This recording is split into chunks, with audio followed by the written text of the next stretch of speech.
Syederalun, Ahmad Reza selaku Senior Vice President Corporate Communication and Investor Relation Telkom membantah kabar bocornya jutaan data pelanggan IndiHome. Reza saat dikonfirmasi Tribun News pada Minggu 21 Agustus 2022 memastikan data-data itu tidak betul. Ia mengaku Telkom tidak pernah memberikan email address untuk pelanggan IndiHome. Adapun ia membantah alamat emailnya Telkom saat ini yang digunakan @telkom.co.id dan tidak pernah menggunakan telkom.net. Reza memastikan Telkom terus melakukan pengecekan dan investigasi mengenai keabsahan informasi data-data tersebut. Reza menjabarkan saat ini jumlah pelanggan IndiHome ada 8 juta pelanggan, sedangkan data browsing history yang diklaim hackers tersebut sebanyak 26 juta data history.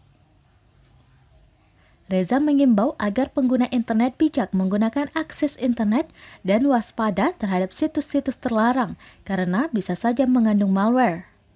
Sebelumnya terdapat informasi di media sosial bahwa 26 juta data history browsing pelanggan IndiHome bocor, termasuk diantaranya kartu tanda penduduk atau KTP, email, nomor ponsel, kata kunci, domain, platform, dan URL.